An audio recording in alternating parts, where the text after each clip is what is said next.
खफिया अजलास में शामिल होने के लिए सदर ममलकत, फौजी अफसरान और दूसरे बड़े हुकूमती अहदेदार हाल में जमा हो चुके थे। थोड़ी देर बाद एक फौजी अफसर ने सदर साहब से कहा, जनाब साइंसदान एडवर्ड जान के सिवा तमाम लोग आ चुके हैं। इसी वक्त एडवर्ड जान अपने माविन के साथ हाल में दाखिल हुए। उन्होंने मुस्कुराकर सदर साहब की तरफ देखा, वो भी मुस्कुरा दिए। फौजी अफसर एक तरफ हटकर खड़ा हो गया। हाल का दरवाजा बंद कर दिया गया। सदर साहब ने उस अहम मीटिंग के बारे में मुख्तसरन हाजरीन को आगाह किया। चंद लम्हे बाद एडवर्ड जान की तरफ सवालिया नजरों से देखा। उसका मतलब था कि एडवर्ड जान अब अपनी नई ईजाद के बारे में बात कर सकते हैं। एडवर्ड जान ने खड़े होकर गला खनकारा और हाजिरीन से मुखातब होकर कहा, काबिल एहतराम जनाब सदरी साहिब और दीगर मुअज़्ज़ज़ अराकीन, आज मैं ऐसी मुफीद ईजाद मुतारफ करवा रहा हूं जिससे हमारे फौजी और दिफाई अखराजात में बहुत कमी आ जाएगी। उन्होंने अपने माविन को इशारा किया। उसने हाल में लगी बड़ी स्क्रीन को ऑन किया। वो रोशन हो गई। उसमें बड़े बड़े रोबोट्स फौजी वर्दी में नजर आ रहे थे, जो जदीद और खतरनाक हथियारों से लैस थे। एडवर्ड जान ने कहा, जनाब, इन रोबोट्स पर आप जितनी भी गोलियां बरसाएं, ये न गिरेंगे और न भागेंगे, बल्कि ये हमारे दुश्मनों को पलक झपकते ही नीस्त व नाबूद कर देंगे। एक नौजवान अफसर मार्को खड़ा हो गया। उसने सदर साहब की तरफ देखकर कहा, जनाब, मैं कुछ कहना चाहता हूं।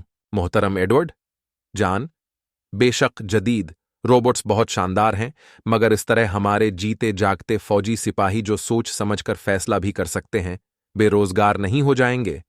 रोबोट्स महज मशीन हैं, इनमें कोई जज्बात नहीं होते। एडवर्ड जान हंस दिए। उन्होंने कहा, बेटे, मैदाने जंग में जज्बात की क्या जरूरत? जब तुम किसी मशन पर जाते हो तो क्या दुश्मनों को हलाक करना तुम्हारा फर्ज नहीं होता? और दूसरे सिपाहियों की बेरोजगारी से मेरा कोई लेना देना नहीं, वो कोई और मुलाजमत तलाश कर सकते हैं।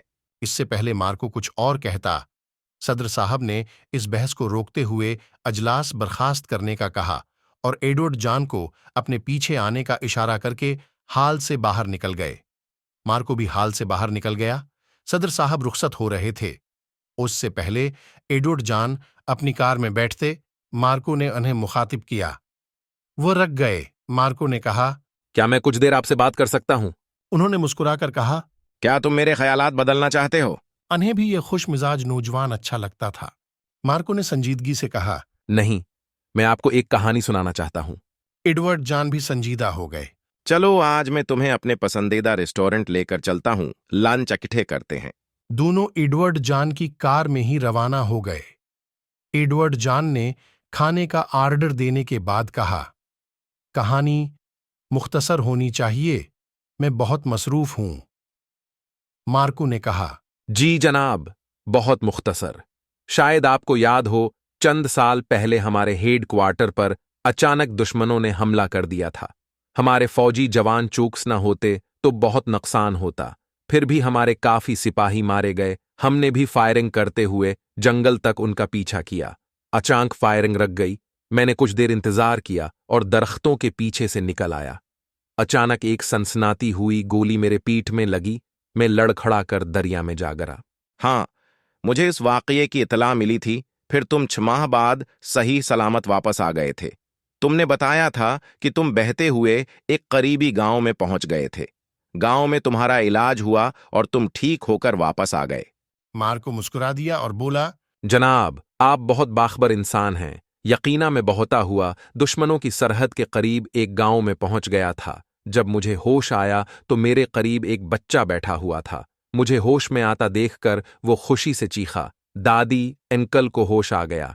एक अधेड़ उम्र खातून मेरे करीब आ गईं। उन्होंने मेरा बुखार चेक किया और कहा, खुदा का शुक्र है तुम 20 दिन बाद होश में आए हो। तो कैसा महसूस कर रहे हो? मैंने कहा, मैं ठीक हूं मोहतरमा, मुझे गोली लगी थी। इन खातून ने कहा, हाँ, हमारे गांव के तबीब बहुत तजर्बेकार हैं। उन्होंने तुम्हारा बहुत अच्छा इलाज किया। उन्होंने एक मां की तरह मेरा ख्याल रखा। वो बच्चा भी मुझसे मानूस हो गया था। मैं काफी हद तक सेहत याब हो चुका था। उन खातून ने मेरी वर्दी मेरे हवाले की। अब तक मैं उनके बेटे का लबास पहना हुआ था। उन्होंने मेरे सर पर हाथ रखकर दुआएं दें। मैंने भी झुक कर बच्चे को प्यार किया। इतने में दरवाज़ा खला और जो चेहरा मेरे सामने आया मैं उसे देखकर हका-बका रह गया। वो भी मुझे देखकर हैरान था। अचानक उसने मुझ पर बंदूक तान ली। वह खातून मेरे आगे आ गईं। इस आदमी ने कहा, मामा हट जाएं, ये हमारा दुश्मन है। इन खातून ने कहा, मगर इस वक्त ये हमारा मेहमान है। मैं भी उसकी वर्दी देखकर समझ गई थी कि ये कौन है, मगर ये इस वक्त जख्मी और बेहोश था। क्या मैंने तुम्हें जुल्म करना सिखाया है? वो आदमी बोला, अगर मैं उसकी जगह होता तो ये अब तक मुझे मार चुका होता। खातून बोले, मैदानी जंग की बात अलग है, मगर किसी को हमारी मदद की जरूरत है तो हम उसकी मदद जरूर करेंगे, चाहे वो हमारा दुश्मन ही क्यों ना हो। मैंने वेरीस को जिम्मेदारी सौंप दी है, वह इसको बहफाजत सरहद पार पहुंचा देगा। उसने अपनी बंदूक नीचे कर ली। मैंने उस आदमी के सामने हाथ बढ़ाया। कुछ तवक्कुफ के बाद उसने मुझसे हाथ मिला लिया और मैं बहफाजत सरहद पार पहुंच गया। एडवर्ड जान पूरी तौजा से ये कहानी सुन रहे थे। उन्होंने एक ठंडी सांस ली और बोले, तुम्हारी उस कहानी का मकसद मैं समझ गया हूं कि इंसान एक दूसरे के जज्बात को समझते हैं। किस वक्त क्या करना है, इंसान ही ये सलाहियत रखते हैं। इन बातों के दरमियान वो लंच कर चुके थे। एडवर्ड जान ने उठते हुए कहा, आओ मैं तुम्हें घर छोड़ दूं। मार्को ने हामी भर ली। घर के करीब मार्को ने कार से उतरते हुए कहा, मैं जब वहां से रवाना हो रहा था तो उसे बच्चे ने मुझसे कहा, अंकल, मैं बड़ा होकर फौजी नहीं बनूंगा, वो सब इंसानों को मारते हैं। मैं दादी की तरह तबीब बनूंगा जो इंसान की जिंदगी बचाते हैं। उन आली ज़रफ खातून ने मुझे बताया तक नहीं कि वही मेरी मुआलिज हैं। ये कहकर मार्को कार से उतर गया। रात को मार्को के मोबाइल फोन पर एडवर्ड जान का पैगाम आया, डियर मार्को, बेशक मशीनें इंसानों का बदल नहीं हो सकते, लेकिन उन्हें अच्छे कामों के लिए इस्तेमाल करके उनसे बहुत फायदा उठाया जा सकता है।